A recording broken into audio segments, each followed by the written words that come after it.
Bueno, se cumplieron 51 años de la fuga más maravillosa, más hermosa, más heroica y más revolucionaria de la historia argentina. La fuga, el 15 de agosto de 1972, de un puñado de 25 compañeros del penal de Rawson, en el sur de nuestro país. Estamos hablando de la dictadura de Alejandro Agustín Lanusse, uno más de las grandes bestias asesinas de nuestro país. En aquel momento, los compañeros del PRT-ERP, de la FARC y de Montoneros idearon un plan de fuga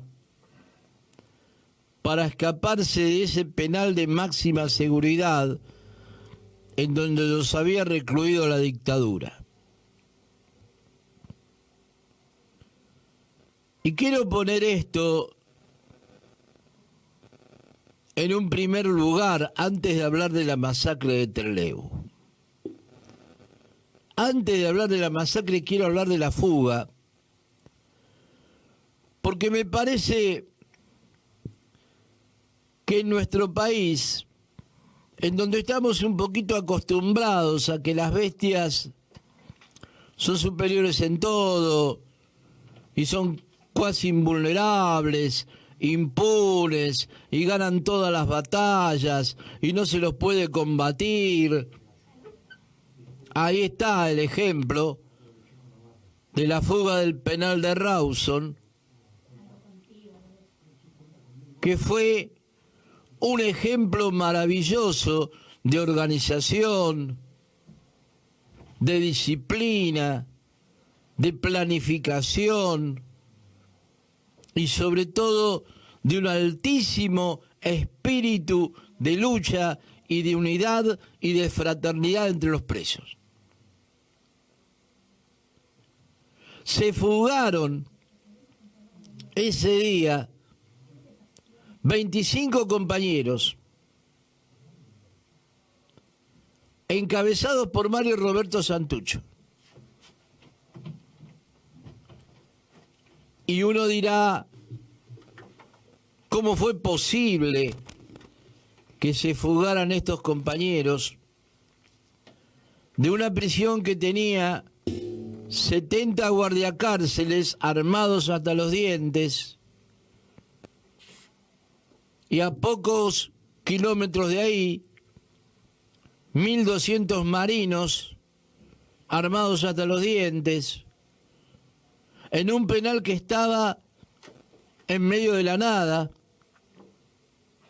a 700 kilómetros de Trelew, a 500 kilómetros de Bahía Blanca?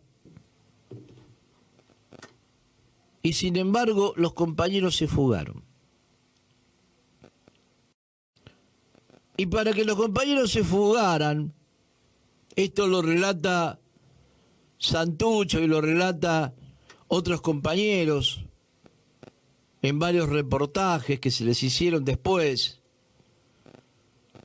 para que se pudieran fugar fue imprescindible la solidaridad de los pueblos vecinos, de las ciudades vecinas, de las barriadas vecinas, que acogieron durante mucho tiempo a los familiares que los iban a visitar y que les llevaban escondidos en los tarros de dulce de leche pedacitos de armas que después fueron uniendo y que formaron las primeras revólveres y las primeras pistolas con las cuales se armaron para tomar el penal. Y fue imprescindible también la unidad que tuvieron esos compañeros, que eran compañeros de distintas organizaciones políticas. Unos eran peronistas revolucionarios, porque en aquella época había peronistas revolucionarios, aunque parezca una contradicción hoy, ¿no? Hoy uno dice peronista y dice, bueno, Massa, el otro, la otra, no. Ellos tenían una concepción diferente de lo que debía ser el peronismo. Obviamente desde España, Juan Domingo Perón los miraba y se reía, ¿no? Porque nada más lejos que de Juan Domingo Perón que la revolución, pero en aquella época existía un movimiento revolucionario peronista. Y eso era Montoneros y eso era la FARC. Y la unidad con el Partido Revolucionario de los Trabajadores. Y la planificación. Ya habían decidido y llevaron a la práctica dividir a los compañeros en varios grupos para tomar distintas partes del penal. Y lo hicieron y lo cumplieron. Y de todos los que se iban a escapar, al final se escaparon 25 nada más. Porque hubo un problema con unos camiones que tenían que llegar a recogerlos, que al final no los fueron a recoger, o llegaron y pensaron que no se había tomado el penal y se fueron de nuevo. Pero quiero recalcar esto. La oligarquía argentina no es invulnerable. Y aún en las peores condiciones, en las condiciones de una dictadura asesina, genocida, inescrupulosa, aún así el pueblo argentino puede pelear y se las arregla para llevar adelante su lucha. Y si no, fíjense, 3 años antes del Cordobazo. Y yo quería resaltar esto antes de entrar en la masacre de Trelew, porque todos sabemos lo que pasó después. Se fugaron 6 compañeros, Quieto, Satinsky, Vaca Narvaja, Santucho, Mena, Gorriarán Merlo, y quedaron atrás 16 compañeros que después fueron apresados y fueron fusilados inmisericordiamente por estas bestias malditas, que pagaron con su vida el precio de la libertad de los otros. Pero no quiero hacer de esto y no voy a hacer de esto un recordatorio de una derrota. Porque la batalla librada en Trelew fue una victoria. La fuga del penal de Rawson fue una victoria. Gracias, Charito, por el café. Fue una victoria de la clase obrera argentina, fue una victoria del movimiento revolucionario y fue una victoria de aquellos que lucharon y siguen luchando hoy por la liberación. Los compañeros tomaron ese penal, mataron a un guardia, porque el guardia quiso impedir la fuga y quiso disparar contra ellos, y se quedaron dueños del penal hasta que después llegó el ejército y los acorraló. Y se rindieron, creyendo que iban a respetar un acuerdo de mantenerlos con vida, y la milicada, que no respeta acuerdo alguno, que no tiene código, que no tiene moral, los masacró. Este ejemplo de Trelew es un ejemplo que a la burguesía argentina le cuesta mucho recordar. Y es un ejemplo que al progresismo también le cuesta mucho recordar, y que incluso algunos compañeros que son de la izquierda más dura de este país, de la izquierda más combativa, también les cuesta recordar, porque es un recuerdo incómodo, porque es el recuerdo de la lucha armada de grupos guerrilleros contra una dictadura genocida. Y allá están aquellos que dicen que, bueno, que cualesquiera sean las condiciones de opresión, eso no justifica la violencia desde el campo del pueblo. Que a vos te pueden estar torturando, te pueden estar violando, te pueden estar matando, te pueden secuestrar a tu familia, te pueden hambrear, condenarte a la muerte en vida, pero vos no te podés rebelar. Vos, ahí los que manejan las armas son ellos. Ellos tienen derecho. Vos no. Y en ese sentido, Trelew es una cachetada, una bofetada en el rostro de esta mediocridad y de esta cobardía militante que muchas veces se escuda detrás del posibilismo. Hay cosas que son posibles y hay cosas que no son posibles.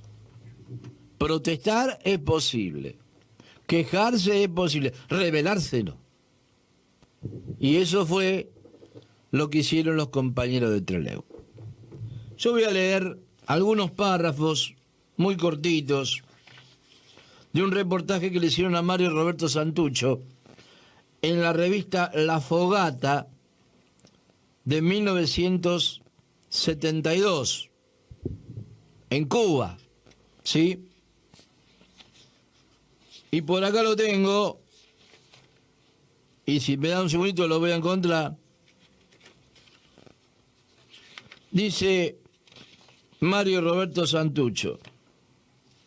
A ver.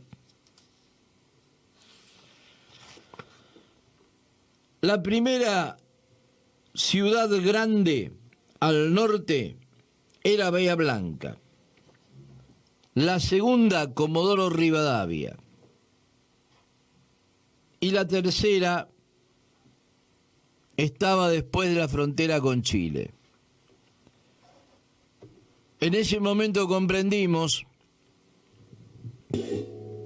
que no podíamos esperar ayuda desde esos lugares. Eso nos llevó a pensar en el aeropuerto como la única salida.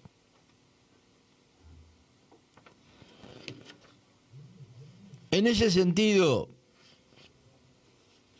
cabe preguntarse qué queda hoy de aquellos revolucionarios. ¿Qué ejemplo? ¿Qué herencia, no? Cuando nosotros vemos que desde el lado de la reacción, sea la reacción mileísta, la reacción masista, o lo que sea, prometen represión, prometen hambre, prometen todo tipo de atrocidades para el pueblo trabajador. La pregunta que uno se hace es si la herencia de Trelew, la herencia de los que se fugaron del penal de Rawson, sigue vigente. Y con esto no estoy haciendo la apología del foquismo, ni del guerrillerismo, ni decir que tenemos que asaltar un arsenal y matar a todos. No estoy diciendo nada de eso. Simplemente estoy diciendo que cuando desde el otro lado dicen que no hay límites para la represión, nosotros tenemos que empezar a pensar, al menos esa es mi opinión, que de este lado de la mesa tampoco hay límites para la resistencia. 16 compañeros fueron asesinados en Trelew. Después vino la AAA. Después vino la dictadura. Después vino el gatillo fácil de todos los gobiernos que le sucedieron a la dictadura. El gatillo fácil del alfonsinismo, el gatillo fácil del menemismo, el gatillo fácil del dualdismo, el gatillo fácil del kirchnerismo, el gatillo fácil del macrismo y el gatillo fácil del albertismo. Y después va a venir el gatillo fácil del masismo o del mireísmo o del bullrichismo o de lo que sea. Y entonces uno pregunta, a la luz del ejemplo de los compañeros que se fugaron del penal de Rawson, si no están habilitados todos los métodos de lucha para el pueblo trabajador. Yo recordaba en este momento a Patricia Bullrich, cuando decía, no sé si te acordás, Capitán Kirk, 14 toneladas de piedra. ¿Te acordás de las 14 toneladas de piedra? Me acuerdo. Bueno, tendríamos que haberle tirado 140 toneladas de piedra, no 14. Porque eso es lo que se merecen estas bestias. Y creo que ese es el camino que tenemos que marcar. Se habla mucho del odio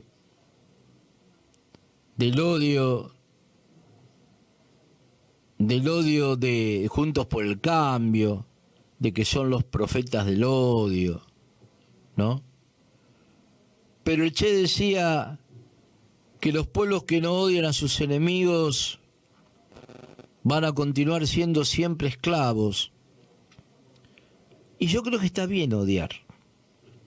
Odiar a los verdugos, odiar a los asesinos, odiar a los hambreadores. Porque uno no puede andar por la vida repartiéndole amor a todo el mundo, ¿no? El amor es algo muy sagrado como para darlo a manos llenas a aquellos que solo aman el dinero. Y en ese sentido, me parece que los compañeros de Trelew lo tenían muy claro. Bueno, terminamos, Capitán Kirk, con este simple homenaje, que creo que ya es poco lo que los hemos homenajeado.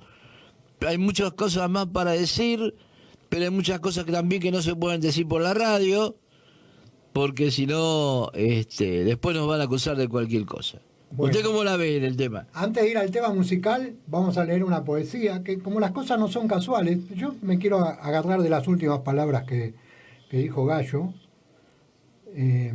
con respecto al amor y al odio, ¿no? Me parece que cuando uno odia desde el más puro amor, está justificado. Odiamos a los hacedores de la muerte, y lo hacemos desde el amor más puro que tenemos, por la vida. Entonces, bueno, hay que estar atento. A veces las palabras pueden ser dañinas o a veces no, pero hay que estar atento. Espéreme, Charito, que vamos a leer una poesía y después vamos con el tema musical. Esta poesía, que yo la tenía que haber leído la semana pasada porque me comprometí, me la mandó Jimena Vidal desde Chile.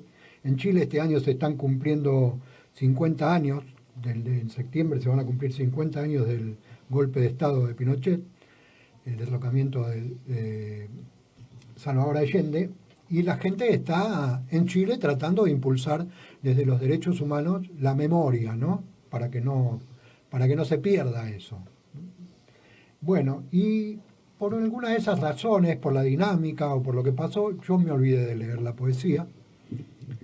Pero miren que no es casual, miren en qué momento la voy a leer después del recordamiento de la memoria de Gallo, acá, de lo que acaba de decir Gallo sobre Trelew, y va para todo Latinoamérica esta poesía.